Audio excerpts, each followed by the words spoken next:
This is a 2026 Nissan Leaf Platinum Plus, the third generation battery electric vehicle from Nissan that is actually a touch smaller with a much bigger battery pack and a lot more range as a result. And regular viewers of my channel will be able to tell right away that I am not on my usual route. I am not in my usual state. I am a guest of Nissan in Southern California to test this new Leaf out and see how it drives. Lots has happened. Lots of new competitors have come since the Leaf first arrived in 2010. How does this third generation stack up? Let's find out. I review all kinds of cars and I have fun every time. Please subscribe and join me. There are 4 trims of Nissan Leaf coming: the S, the S Plus, the SV Plus, and then this top of the line Platinum Plus. Right now, to start, the base trim is gonna be the S Plus. That and the other 2 trims should be arriving at dealers in just a few weeks. And I will go ahead and put its base price up on the screen for you to see now. Going Platinum Plus definitely adds some equipment, definitely raises the price. I'll go ahead and put that up on the screen for you to see. And my test car did have a couple of options, like this 2-tone paint, for example, and I'll go ahead and put that price up on the screen right now. All right, with that, now is a good time for me to pull over and show you around and inside this car in a bit more detail. Looking at the front of the Nissan, you can see that it is wide and has, a largely blanked out grille. We do have a little bit of real grille down low here, but those also have active shutters. And then all this is just bodywork as you go up. And then when you get to the headlights, we've got a beam that goes the full width of the car right across, just above the main beams on either side. And then these daytime running lights that streak down on either side let you know that it's a Leaf right here and that it's a Nissan right here. And since we are up front, let's take a look under the hood. There is no frunk. This is a front motor setup, and it just has, all the equipment up front. And this is an EV platform from the ground up. So this is all built to take in EV stuff. So you can see that it's a much shallower than average engine bay right here, but still plenty of room for the components. The front axle center line comes up pretty much to the back of this truncated engine bay right here, or motor bay, I suppose. So much of these components are ahead of the front axle center line, but the big battery is behind it. So that actually doesn't have as big a difference on weight distribution as you normally would. This is a front wheel drive vehicle, so that adds to it as well. But again, the battery pack is the single heaviest thing in this car. Looking at the Leaf in profile, you get a sense of its shape. They do call it a crossover, but it's really not. It's basically a tallish hatchback, but I do think it's a nice looking vehicle. It's not very long. It's actually 3 inches shorter than it used to be, but it's got much shorter rear and front overhangs, so that really does stretch out the wheelbase, maximize that. And because this is the top of the line Platinum Plus model, we have a couple of nice features. For example, we have 2-tone paint, this lovely like sky teal, sky blue down here, and then black up top. We also have these motorized door handles that are actually flush mounted while you're driving, and that does help improve the coefficient of drag. And we also have the charge port on the driver's front side, but we also have the charge port on the passenger front side. This is your NACS or Tesla style plug-in right here. It's DC only. It's built for the superchargers. The driver's side, this is the J1772, the original style port right here. So this is your level 1 and level 2 charging right here. Also, you'll notice these throughout. 2 vertical bars, 3 horizontal bars. 2, 3. In Japanese, Nissan. Fun little thing. Overall, I think the body is a massive improvement over the 2nd generation Leaf. And like I said, it is a little shorter. I will go ahead and put the dimensions up on the screen for you to see. and let you know that I have more information in the description. Because this is the top of the line Platinum trim, we have 19-inch wheels on this Leaf. The base gets a 17-inch steel wheel with covers, and then some of the trims have 18s, but the Platinum Plus gets this 19-inch wheel, and I think it looks nice. Looking at the rear of the car, it's got a fairly blunt, tall end with this nice, like, subtle little duckbill spoiler built into the back of it, which I quite like. We do have a pretty darn steeply raked rear windshield, not just the front windshield, to kind of give it more of that subtle slope all the way down to the back. And then it actually goes concave a little bit right here, where you have this nice polished metal Nissan right there. Again, I think the rear is executed pretty darn well. It's a little dusty from the drive, but otherwise I think it's a nice shape. And styling wise, Nissan made massive improvements over the second generation. And it does offer a decent amount of space inside. Open up the rear hatch and you can see we have a pretty healthy amount of storage built into the Leaf right here. And we do have AC power right here. This Nissan does offer a vehicle to load, so you can use the battery pack as an energy source. Really helpful for things like tailgating or camping or that kind of stuff. We have a healthy amount of storage behind the second row. I'll go ahead and put that number up on the screen for you to see right now. And if you need more space, that is super easy to do. Pull a couple of levers and you have a lot more cargo space and still room for two. I will go ahead and put that figure up on the screen for you to see. But you can see it's a nice, healthy, wide space right there. So this is an easy to use amount of cargo space, and I do think it would fit my bike, but I did not bring my bike to California with me. Being a compact vehicle, it's not super spacious in here, but I don't think it looks that bad either. And I do really appreciate this lighter, like beige and blue interior we have here. I think that's really nice. We still have some black, and we definitely have black on the doors and this almost purple looking in the sun color right here. But I appreciate the multiple colors and some of the lighter colors. Also, this top bit right here, this is like a fabric material. This is a real nice change of pace. I am 5 feet 11 inches or 181 centimeters tall, and I do have a little bit of knee room here, about an inch. I am a little bit pinched at my feet. That is a little bit hard right there. Also, the seat bottoms are a little bit on the low side, so altogether I have a little bit more than a 90-degree bend in my knees. On the plus side, I do have headroom. That's nice. And I have this super cool electrochromatic moonroof right here. I'll show you more of that when we get to the front. Also, being a top trim, I have heated rear seats, 2 USB Type-C ports, and another outlet for AC power way down low. And of course, I do also have a center armrest with cup holders. So yeah, you could spend a little time back here. Wouldn't be so bad. All right, let's go to the front.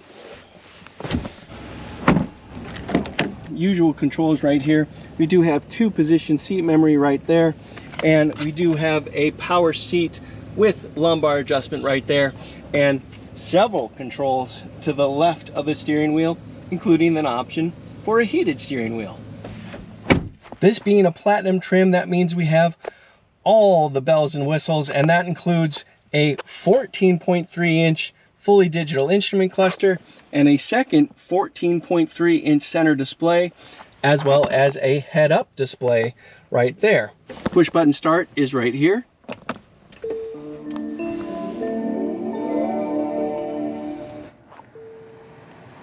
And it is pretty warm in the car, so you'll forgive me if I let the AC do its thing. And there is the fully digital instrument cluster lit up and the center display lit up. And there you can see I'm right by the water in downtown San Diego at the moment. And we've been driving for a while, but still have 32% charge left. Actually, this is a good point to talk about that. We drove a little bit more than 163 miles. We started with 98% charge, and 263 miles of range. And we did drive pretty aggressively up a lot of elevation and then back down. So considering all that, I think range held up pretty darn well. And even though this isn't the end of the video, I am recording this part of the video at the end of the day. So I've done all the driving already. And then we do have this additional quasi screen right down here, and that shows a lot of our HVAC controls and heated seats, those types of things. We do have climate control, but this is a single zone climate control system. Here is our prindle. It is a push button prindle right there, and I suppose this one in particular is a prind. And just above that, you do see we have a few different buttons right here, including some controls for the radio. We do have a physical button to turn it on and off, and a dial for the volume. We do also have cameras, and you can see that we have 360-degree view cameras. Looking way down low and way deep, we do have a 12-volt power port right there, a couple of cup holders, a little tray right here, and on the back side of that, 2 more USB Type-C ports right there, and above that, a wireless smartphone charger here that just kind of slides right in, and beneath that, more of your typical storage, and it's pretty full at the moment. Looking up, rear view mirror, glasses holder, and some controls, but these controls are electrochromatic liquid crystal, Nissan called it. Moonroof right here, and you can see it's partially open right now and has the Leaf logo right here, so partially opaque, partially open. If I hit this forward, it closes in stages. If I hit it again, it opens in stages. Now the back part is open and the front part is opaque. Hit it again and it opens entirely. Hit it one more time and we're back to where we started. And as you can see, this fabric that starts on the top of the door continues on at the base top of the dash right here, above / behind the digital instrument cluster and the center display. All right, let's talk drive modes. We have a few of them. We have personal, sport, standard, and eco. Eco, standard, and sport are pretty self-explanatory. You have optional steering weight, the powertrain, how the throttle map works, and the brake regen is baked into the drive modes. We do not have any kind of adjustable suspension. Personal lets you customize those settings. If you want sportier in one sense, regular in another, you can adjust it that way there. But to feel out a little bit more of how it drives, we need to get back on the road. So let's get back to the drive. All right, let's dig into the powertrain. This is a front wheel drive machine. You get a single electric motor that makes 214 horsepower and 261 pound-feet of torque. It gets its power from a 75 kilowatt hour battery pack. This is a 400 volt system. So on a fast charger, you can go from 10 to 80% state of charge in about 35 minutes. Not quite competitive. It's a little bit under what the other cars can do. But on the plus side, we have decent passing power. Like all EVs, the Nissan Leaf gives electric vehicle response. If I hit the accelerator, I get immediate response. It's consistent and it's quick, and that is my favorite thing about EVs. Now, I am in the sport driving mode, so that is going to give me the best. But if you just bury the accelerator, even in eco mode, let me show you. Now I'm in eco mode. If you just bury the accelerator, I still get the response and I still get full power right away. In eco mode, the throttle is definitely more progressive, so it's easier to be smooth and ramp up power if you don't want to just bury it. And so for this car, the eco mode actually is kind of the sweet spot. Now, the steering gets pretty light in this mode. In standard and eco mode, the steering is lighter weight, and that's lighter for my taste. But beyond sport, there is the personal driving mode, so you can make it just as you wish. The other part about the Nissan Leaf is that we have 5 different brake regen modes. So we have 4 levels that we can get to via the paddle shifters, and we have a 5th one. It's called E-Step. It's a button. It's a separate thing. E-Step gives you the strongest off accelerator decel. Cruising along right now, lift off the accelerator, and that's a solid 2 G's of decel, I would say. 0.2 of a G of decel, excuse me. If it were 2 G's of decel, that would be impressive. But the unique thing about E-Step is it's a setting that feels the same way regardless of state of charge. So even if it's a full battery charge and there's no place to put the recovered energy when you lift off the accelerator, it will still use the mechanical brakes to feel the same way no matter what. Now, if you don't like E-Step, if you don't like that decel, you can turn it off. And that's when you get the 4 levels of regen braking, and you can adjust those via the paddle shifters. The default is it to be at the second of 4 levels, so just a little bit above coasting. The first level is coasting, and then you have a little bit above, and then when you get to the 4th level, it's pretty similar to the E-Step. The difference is when you're using the true regenerative braking, if the battery has plenty of charge, you won't get decel even if it's at the strongest setting. This Platinum Plus model does give you 250 miles of range. That does creep up as you go down in trims. It peaks at 303 miles of range. I'll go ahead and put the list up on the screen so you can see that now. That's mainly due to the wheel size on the car and the weight of the car because of the equipment. And while mile per gallon equivalent, or MPGE, is not as critical of a thing when we're talking about BEVs usually, it does have fuel economy. I'll go ahead and put that up on the screen right now.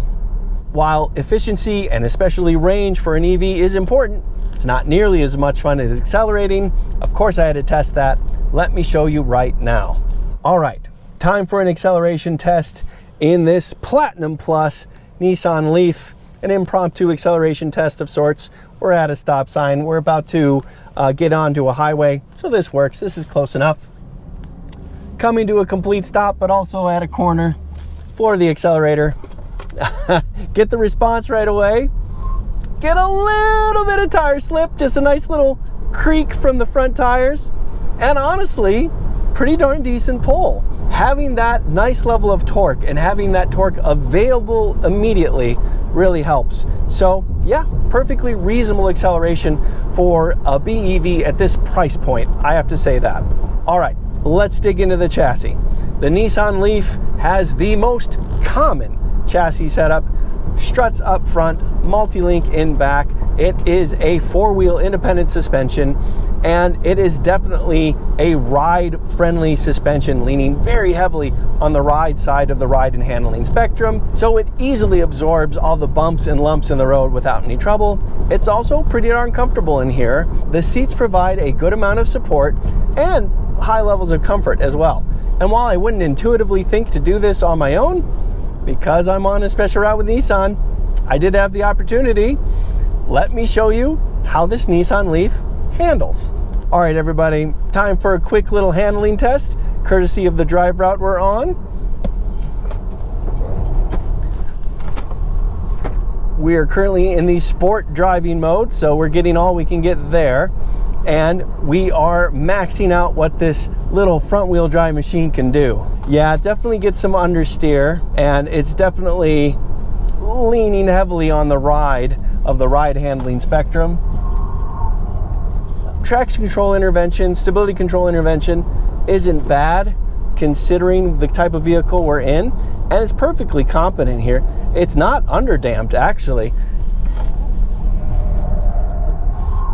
which is laudable considering the type of vehicle this is, but it's definitely understeer, and there are a couple of weird things when the traction control comes in and then lets go. You'll get little weird bursts of torque. It's not exactly smooth all the time, but considering the price point and the category of vehicle this is, it's actually pretty darn decent in terms of handling. It's competent, and that's actually high praise, I would say.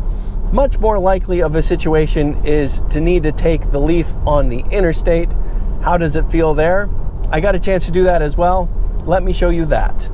All right, everybody, time for a nice stint on the interstate. See how this Nissan Leaf feels on the open road. I do have the usual swath of driving aids, and I will have all of that on. Okay, we are up to speed. Cruise control is set at 75 miles an hour to go with traffic. At that speed, the electric motor is just as quiet as it always is, so that's not an issue at all. And I do have all the driving assists on, and that does include steering assist. And we are coming up on a corner right now, so I'll take my hands off the wheel. And yeah, it's doing a pretty good job to follow the road pretty darn well. We're staying nice and centered in the road, though it is pretty quick to tell me to get my hands back on the wheel. But yeah, it does a really good job there. That kept us nice and center on the road. Of course, we also have adaptive cruise control and a bunch of other things. I'll go ahead and put the driving aid list up on the screen for you to see now. More fundamentally, it's pretty darn quiet in here in terms of road noise. The tires are nice and quiet, but we are hearing a fair amount of wind noise. You hear a lot of wind noise around the side view mirrors, to be sure. When you're going by traffic and things like that, it's pretty easy to hear that as well. For a battery electric vehicle, that is a tiny touch underwhelming, but for a vehicle at this price point, it's actually pretty darn good. And overall, yeah, a perfectly pleasant road trip car. So, what do I think of this 2026 third generation Nissan Leaf? Start with the obvious thing for me. It looks way better. This is a massive improvement in styling as far as I'm concerned. Also, I really like the fact that they made it a little bit smaller. It's wider, but it's a little bit lower and it's a little bit shorter overall. I like that. I like that they're keeping it compact, keeping it tight. I think they also made a lot of smart, practical choices to offer both the NACS and the SAE charging ports is a clever idea. Now, I do wish that it charged a little bit faster than it does, but again, considering the price point of this vehicle, I think it's reasonable that they went with a 400 volt as opposed to an 800 volt system. The chassis is also perfectly competent. Considering the level of roads that we drove it on, it actually held its own, and it provides a comfortable ride otherwise. The seats are nice, and the controls are easy to use, and the screens are easy to see. I definitely appreciate that the Platinum Plus comes with a head-up display. So there's just a lot of good practical things in this car. What this Leaf does is tick a lot of boxes of what you'd want from a car.